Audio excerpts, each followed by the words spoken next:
काफी है। 29 जुलैला गुरुपौर्णिमा आहे.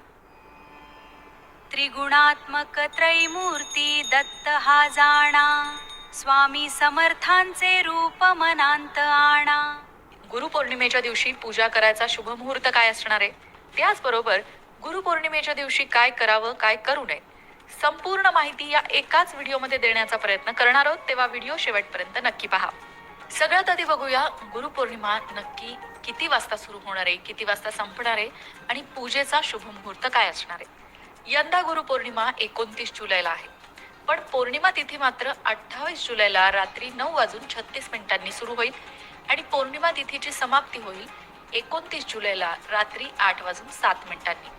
उदय तिथीनुसार आपण सण साजरे करत असतो आणि त्यानुसार पौर्णिमा अर्थात गुरुपौर्णिमा असणार आहे 29 जुलैला.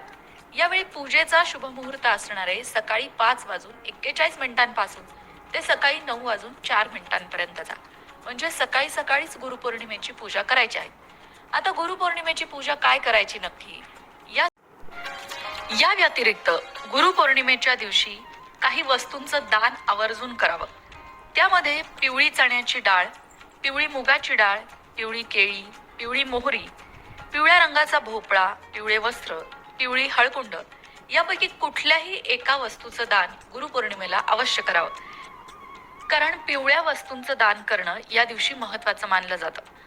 पिवळा रंग गुरुतत्वाचा मानला जातो. म्हणून तर आपण जेव्हा गुरुपौर्णिमा असते किंवा कुठल्याही दिवशी जेव्हा आपण गुरूंची पूजा करणार असतो तेव्हा स्वामींना किंवा दत्तगुरूंना पिवळी सोनचाफ्याची फुलं अर्पण केली जातात, पिवळी झेंडूची फुलं अर्पण केली जातात. पिवळ्या रंगाला आणि पिवळ्या गोष्टींना दत्तगुरूंच्या स्वामींच्या पूजेमध्ये महत्व असतं.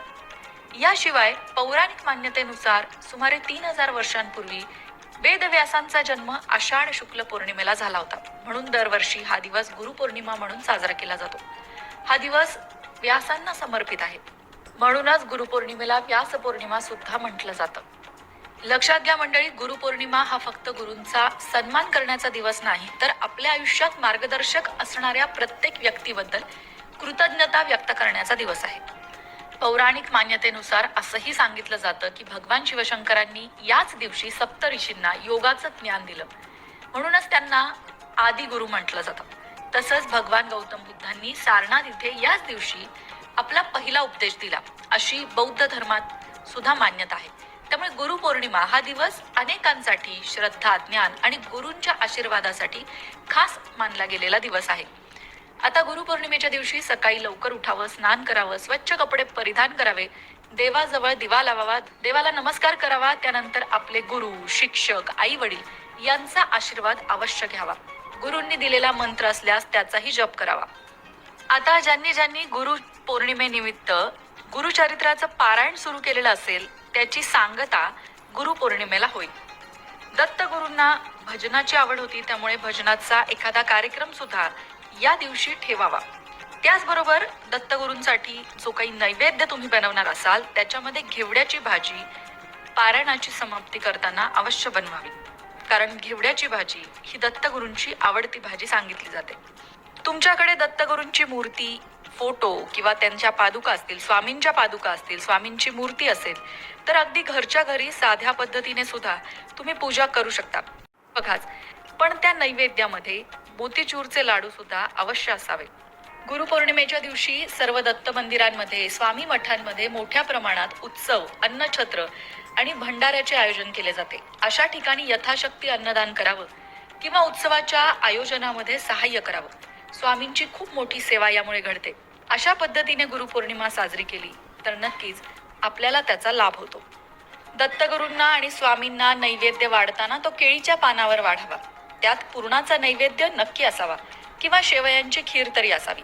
स्वामींना हा नैवेद्य मनोभावे वाढावा आणि त्यानंतरच उपवास सोडावा. गुरुपौर्णिमेच्या दिवशी श्री स्वामी समर्थ या स्वामींच्या मंत्राचा जप जेवढा करता येईल तेवढा करावा. त्याचबरोबर दिगंबरा दिगंबरा श्रीपाद वल्लभ दिगंबरा या मंत्राचा सुद्धा जप अवश्य करावा.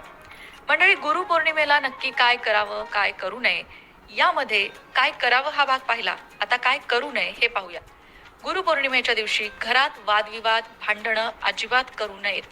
त्याचबरोबर कुठल्याही प्रकारचं मांस आणि मदिरा यांचं सेवन करू नये. सात्विक आहार घ्यावा.